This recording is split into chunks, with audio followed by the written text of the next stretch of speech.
Guys, welcome back to our YouTube channel. तो आज हम स्टार्ट करने जा रहे हैं हमारे कंपैरेटिव पॉलिटिक्स का न्यू टॉपिक पॉलिटिकल सोशलाइजेशन, उसका मीनिंग एंड एजेंडा। और अगर आप प्रीवियस वीडियोस देखना चाहते हैं जैसे political culture, political participation, comparative politics meaning, definitions, nature and scope, और भी अप्रोचेस हैं जो कंपैरेटिव पॉलिटिक्स की, system approach, structure functional approach, political economy approach, dependency approach, ये सब क्या है ऑलरेडी अपलोडेड है, आप हमारे चैनल पे जाके देख सकते हैं। सो अब हम स्टार्ट करते हैं हमारा पॉलिटिकल सोशलाइजेशन। इसको स्टार्ट करने से पहले मैं आपको बता देती हूँ, अगर आपको इस टॉपिक के नोट्स चाहिए तो हमारी इंस्टाग्राम आईडी को फॉलो करें, जो कि बायो में मेंशन है, लिंक दे दिया जाएगा आपको उसका डिस्क्रिप्शन में। सो स्टार्ट करते हैं हमारी वीडियो। सबसे पहले तो हम जानते हैं कि सोशलाइजेशन क्या होता है। पॉलिटिकल तो हमें पता है कि पॉलिटिक्स से रिलेटेड कोई भी चीज़ होगी, ठीक है। सोशलाइजेशन क्या होता है? सोशलाइजेशन होता है जिस एक पर्सन से उसको क्या होता है, हम सोशलाइजेशन मीन्स सामाजिकता कह सकते हैं, ठीक है। हम एक सोसाइटी के अंदर रहते हैं, हम पॉलिटिकल सिस्टम के बारे में कहाँ से जान रहे हैं या फिर जानते हैं, कहाँ से हमें इंफॉर्मेशन मिल रही है हमारे पॉलिटिकल सिस्टम को लेके, तो उसको हम कह सकते हैं पॉलिटिकल सोशलाइजेशन कह सकते हैं, ठीक है। अब देखते हैं, अब हमारी इस बुक में ये तो यह था कि नॉर्मल इंट्रो किस टॉपिक में है क्या। अब आते हैं हम अपने कंटेक्स्ट पे।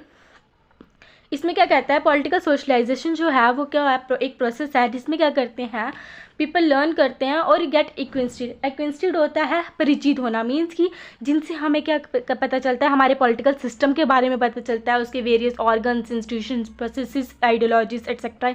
इन सब चीज़ों के बारे में हमें क्या पता चलता, इन सब चीज़ों के बारे में पता चलता है, मीन्स कि हम अपने पॉलिटिकल सिस्टम को कहाँ से जानते हैं। तो वो है एक सोसाइटी के अंदर हम अपने पॉलिटिकल सिस्टम को कहाँ से जान रहे हैं, हमें कैसे पता चल रहा है। हम जब पैदा हुए थे तो हमें कैसे पता चला कि ये वोटिंग होती है, वोटर कार्ड्स बनते हैं, ये तो हमें फैमिली से ही पता चलता है सबसे पहले। और भी बड़ी सारी चीज़ों से हमें पता चलता है, इसके और भी बहुत सारे एजेंट्स हैं, बट हमने क्या कहाँ से जाना ये, तो ये वो चीज़ है कि हमने अपने पॉलिटिकल सिस्टम को कहाँ से जाना, वो चीज़। अब हम नेक्स्ट आते हैं कि पॉलिटिकल सोशलाइजेशन जो है वो हेल्प करता है किसमें, ट्रांसफॉर्मेशन में, मतलब हमारे बिलीव्स जो हैं, आइडियाज़ हैं, वो क्या होते हैं, एक जनरेशन से दूसरी जनरेशन को ट्रांसफॉर्म होते हैं। जैसे देखो, अब हम पॉलिटिकल सिस्टम के बारे में जानते हैं सब कुछ, है ना। अब कल को हमारे बच्चे होंगे तो वो कहाँ से जानेंगे, हम क्या करेंगे, हम अपनी जनरेशन से क्या कर रहे हैं, हम इस जनरेशन से क्या कर रहे हैं, इस इंफॉर्मेशन को दूसरी जनरेशन को, जो आने वाली जनरेशन है, जो मतलब आएगी, उनको भी इसके बारे में क्या करेंगे, एक्विंस्टेड कराएंगे, मतलब उनको भी परिचित करवाएंगे कि ये चीज़ें ऐसे ऐसे होती हैं। वो सब चीज़ें होता है पॉलिटिकल सोशलाइजेशन। इस प्रोसेस में हम कह सकते हैं कि ये इंक्लूड करती है हर टाइप ऑफ फॉर्मल नॉलेज होगी, इनफॉर्मल होगी, प्लान्ड, अनप्लान्ड, इंटेंशनल, एक्सीडेंटल, मैनिफेस्टेंटेड, किसी भी टाइप की जो नॉलेज है जिससे हम क्या करते हैं, पढ़ते हैं या समझते हैं किसको, पॉलिटिकल सिस्टम को, इससे रिलेटेड एस्पेक्ट्स को, प्रोसेसेस को, उसको हम क्या बोलेंगे, पॉलिटिकल सोशलाइजेशन बोलेंगे। फर्स्ट आपको एक और बात बता दूं कि ये जो टॉपिक है one of the most important topic है। मैक्सिमम टाइम जो है ये पेपर्स में पूछा जाता है, एग्ज़ाम्स में आता है, और इतना आई थिंक सफिशिएंट है। अगर आप एक इंट्रोडक्शन में इसको लिखोगे तो आपको फुल मार्क्स मिलेंगे, कहीं भी आपकी मार्क्स नहीं कट सकते, सिर्फ इतना। ये सिर्फ इसका इंट्रो है। अभी हम चलते हैं डेफिनेशंस पे। डिफरेंट स्कॉलर्स ने क्या किया है, डिफरेंट डेफिनेशंस दी हैं पॉलिटिकल सोशलाइजेशन को लेकर। अब हम पढ़ते हैं कि किस किस स्कॉलर्स ने क्या क्या डेफिनेशन दी है। ओके, नाउ अब हम सबसे पहले देखते हैं अकॉर्डिंग टू माइकल कूटीज, इन्होंने क्या कहा कि पॉलिटिकल सोशलाइजेशन जो है वो क्या है, एक ट्रांसफॉर्मेशन है पॉलिटिकल वैल्यूज़ का और नॉर्म्स का सोसाइटी में, ठीक है। ये हम पहले भी पढ़ चुके हैं। और इन्होंने भी क्या कहा, माइकल कूटीज ने कहा कि हम क्या करते हैं, हमने वैल्यूज़ और नॉर्म्स को क्या करते हैं, ट्रांसफॉर्म करते हैं, जैसे वन जनरेशन टू अनदर, इसमें बताया। और नेक्स्ट में अब हमारे पास आते हैं according to Easton and Dennis, ठीक है। अब ये क्या कहते हैं कि जो पॉलिटिकल सोशलाइजेशन है वो एक डेवलपिंग प्रोसेस है, ठीक है। क्योंकि डेवलपिंग प्रोसेस कैसे है, धीरे धीरे बढ़ रहा है, चेंजेस आ रहे हैं उसके अंदर, जिससे क्या करते हैं, एक पर्सन क्या करता है, पॉलिटिकल ओरिएंटेशन को एक्वायर करता है और अपने पैटर्न ऑफ बिहेवियर को भी चेंज करता है। ओके, अब लास्ट में हम पढ़ते हैं आलमंड एंड पॉवेल की। अब आलमंड और पॉवेल क्या कहते हैं कि पॉलिटिकल सोशलाइजेशन क्या है, एक प्रोसेस है जिसमें हम क्या करते हैं, पॉलिटिकल कल्चर को मेंटेन रखते हैं और चेंज करते रहते हैं, क्योंकि चेंज होता रहता है पॉलिटिकल कल्चर। आज ये लॉ है इस तरीके से होगा तो कल को कोई और लॉ भी हो सकता है, ठीक है। डेवलपमेंट भी हो रही है साथ साथ में, ओके। अब हम चलते हैं एजेंट्स ऑफ पॉलिटिकल सोशलाइजेशन। अब हमें तो पता है कि हमने सोशलाइजेशन पढ़ ली, सोशलाइजेशन क्या होती है, मतलब उनकी डेफिनेशंस पढ़ ली, किसने क्या क्या कहा है पॉलिटिकल सोशलाइजेशन को लेके। बट ये पॉलिटिकल सोशलाइजेशन मैंने आपको बताया कि जैसे हमने पैदा हुए तो सबसे पहले हमने ये चीज़ें कहाँ से सीखी। अब हम जब पैदा हुए थे तब तो हमें पूरे पॉलिटिकल सिस्टम के बारे में नॉलेज नहीं थी ना, तो हमने कहाँ से सीखी। सबसे पहले हमारे पास आता है फैमिली से हमने ये चीज़ें सीखी, ठीक है ना। हर कोई क्या होता है, हमारा जो कहते हैं ना, जो first of the most important agent होता है वो हमारी फैमिली होती है। जो इसमें क्या करते हैं, जो कब स्टार्ट होती है, जब हम पैदा होते हैं वो हमारी तब से स्टार्ट होती है। हमारे जब हम पैदा होते हैं हम तब भी हमारे माँ बाप क्या करने लग जाते हैं, हमें सिखाने लग जाते हैं न्यू चीज़ें। तो वो चीज़ आ जाती है, फैमिली जो है one of the most important agent है पॉलिटिकल सोशलाइजेशन का। और ये स्टार्ट कब होता है, जब तक हम क्या होते हैं, जब हम पैदा होते हैं और जब हम मरते हैं। मतलब हम अपनी लाइफ में क्या करते रहते हैं, किसी भी स्टेज पे हो हम हर स्टेज पे क्या करते हैं, कुछ ना कुछ सीख ही रहे होते हैं, ठीक है। एक इंडिविजुअल जो होता है वो सिर्फ लर्न ही नहीं करता कि पॉलिटिकल वैल्यूज़ क्या हैं, नॉर्म्स क्या हैं, बिलीव्स क्या हैं, बट क्या करता है फैमिली से, बट ऑल्सो क्या होता है उनसे डीपली इन्फ्लुएंस्ड भी होता है उन सब चीज़ों से। नाउ अब हमारा जो सेकंड एजेंट है वो है स्कूल्स, ठीक है, एजुकेशन।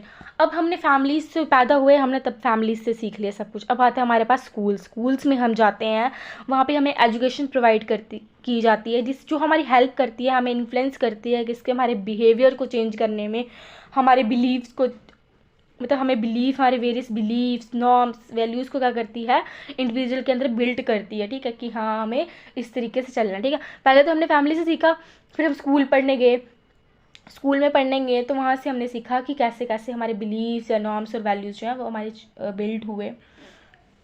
नाउ नेक्स्ट अब हमारे पास आता है पीर ग्रुप्स कौन से होते हैं, जैसे कि स्कूल मेट्स हैं हमारे, आप सब स्कूल पढ़ रहे हो, कॉलेज पढ़ रहे हो, आपके क्या होंगे वो जो ग्रुप है ना, ग्रुप ऑफ पीपल जो आपके सेम एज का है, आपके साथ सेम एज के बच्चे प्लेग्राउंड में प्ले करते हैं, कोचिंग क्लासेस में होते हैं, सेम नेबर्स होते हैं हमारे सेम एज वाले, तो उनको हम क्या कहते हैं, पीर ग्रुप्स कहते हैं। हम उनसे भी चीज़ें सीखते हैं, क्योंकि देखो अब हर टाइप की इन्फॉर्मेशन जो है वो घर वाले भी नहीं सिखा सकते और स्कूल वाले भी नहीं सिखा सकते। कुछ इन्फॉर्मेशन जो है वो हम अपने पीर ग्रुप से सीखते हैं, वो सब चीज़ें होती हैं। उसके बाद आइडियोलॉजीज, देखो हर पर्सन है उसकी एक डिफरेंट आइडियोलॉजी होगी, ठीक है, उसकी डिफरेंट आइडियोलॉजी होगी, तो वो हमें अपनी आइडियोलॉजी समझाने की कोशिश बताने की कोशिश करके कि हम इस चीज़ को फॉलो करते हैं, तो वो हम उससे भी कुछ ना कुछ सीख रहे होते हैं। नेक्स्ट हमारे पास आता है इम्पैक्ट ऑफ एम्प्लॉयमेंट और वर्क। हम काम पे जा रहे हैं, ठीक है, हम ऑफिस जा रहे हैं, वहाँ का माहौल अलग होगा, वहाँ पे कुछ और भी उनके कुछ और बिलीव्स होंगे, उनकी कुछ और वैल्यूज़ होंगी लेके, ठीक है, तो वो वहाँ पे क्या होंगे, अलग, वहाँ का अलग एक्सपीरियंस होगा, वहाँ पे हमें अलग नॉलेज जो होगी वो दी जाएगी। तो ये सब चीज़ होता है कि हम वर्क और एम्प्लॉयमेंट में भी कुछ क्या करते हैं, हमारी पॉलिटिकल सोशलाइजेशन होता है। नेक्स्ट आता है हमारे पास मास मीडिया। एज हम सब जानते हैं कि हम जिस स्टेज में अभी रह रहे हैं, सबसे ज़्यादा मेन इंपॉर्टेंट रोल क्या प्ले कर रही है, मास मीडिया प्ले कर रही है। देखो हम आज के ज़माने में अगर कोई न्यूज़ भी देख रहे हैं ना, तो वो भी हम क्या कर रहे हैं, मास मीडिया के थ्रू ही देख रहे हैं, क्योंकि आजकल कोई मैक्सिमम मैं कहती हूँ कम मिनिमम लोग होंगे जो क्या करते हैं, न्यूज़पेपर का यूज़ करते हैं। मैक्सिमम लोग टीवीज़ में न्यूज़ देखते हैं, फ़ोन्स में न्यूज़ देखते हैं, तो वो क्या कर रहे हैं, हमारे ग्लोबलाइजेशन बढ़ रहा है उसमें, ठीक है, हमारा कम्युनिकेशन टेक्नोलॉजी बढ़ रही है, टेक्नोलॉजी के थ्रू क्या कर रहे हैं हम, मास मीडिया के थ्रू हम क्या करते हैं, ज़्यादा से ज़्यादा इन्फॉर्मेशन हमें मिलती है। अब हम पढ़ रहे हैं, आप यूट्यूब से पढ़ रहे हो, तो ये किस वजह से है, मास मीडिया है ये भी, कि हाँ हम फेस टू फेस तो कनेक्ट नहीं कर रहे, बट हमें ये तो हम इन्फॉर्मेशन तो गेन कर रहे हैं ना पूरी की पूरी। तो वही फॉर एग्जांपल जैसे देखो कोई एक इवेंट एक्कर हुआ, ठीक है, कोई इवेंट एक्कर होता है कहीं और जगह पे हो रहा है, ठीक है, अब हम तो वहाँ तो गए थे देखने के लिए, हमने किसके थ्रू देखा, हमने किसके थ्रू देखा, टीवीज़ के थ्रू देखा, फ़ोन्स के थ्रू देखा। तो इस वजह से अब आप सब मास मीडिया वाला कंसेप्ट तो आई होप आप सबको क्लियर होना ही चाहिए, क्योंकि ये चीज़ जो है वो हम आंखों सामने देखते आ रहे हैं, मतलब हम हर चीज़ यूज़ कर रहे हैं, फ़ोन यूज़ कर रहे हैं, टीवी यूज़ कर रहे हैं। सो नाउ अब हम रिलीजन पे आते हैं। रिलीजन जो है वो क्या करता है, मतलब कि हम जस्ट देखो हम कैसे वो सोशलाइजेशन पे बेस्ड है, हम क्या है, फॉर एग्जांपल अगर हम हिंदू हैं, ठीक है, हम कहेंगे कि हाँ भाई हमारा जो पर्सन है, एक मुस्लिम खड़ा है, एक हिंदू खड़ा है, और भी बड़े सारे खड़े हैं, बट हम क्या कहेंगे, एक हिंदू तो है पर उसके साथ हमारा अपना भी है कोई, मतलब रिलेटिव लगता है, हमारी कास्ट का है, तो हम उस बेस पे भी क्या करते हैं, वोट करते हैं, ठीक है। मत समझ आ रहे हो, क्योंकि अलग अलग डिफरेंट ग्रुप्स होंगे, रिलीजियस ग्रुप्स होंगे, उनकी अलग आइडियोलॉजीज होंगी, set of beliefs, norms, practice, हर चीज़ अलग होगी, ठीक है। अब इसके साथ ही हम अपना लास्ट पॉइंट पढ़ते हैं, वो है कास्ट क्योंकि जैसे देखो रिलीजन में हमने पढ़ा कि रिलीजन के बेस पे हमने क्या किया, वोट कर दिया, ठीक है, हम कहे हाँ हमारे रिलीजन का पर्सन था, हमने उसको क्या कर दिया, वोट कर दिया। अब हम कास्ट के बेस पे बात करेंगी कि हाँ भाई वो हमारा कास्ट का पर्सन है, ठीक है, तो हमने क्या करना है, उसको वोट करना है। तो ये चीज़ आ जाती है हमारे अंदर बायसनेस आ जाती है इसके अंदर, ठीक है। और ये सब चीज़ें हम कास्ट से भी सीखते हैं कि हाँ भाई। तो आई होप ये था हमारा पूरा टॉपिक, पॉलिटिकल सोशलाइजेशन, मीनिंग और उसके एजेंट्स। आई होप आपको ये पूरा टॉपिक क्लियर होगा। So like this video and subscribe my channel, and for notes हमारे इंस्टाग्राम आईडी को क्या करें, फॉलो करें, वहाँ पर कुछ नोट्स ऑलरेडी अपलोडेड है, और अगर आप कोई क्वेरी हो तो आप हमें डैम कर सकते हैं। Thank you.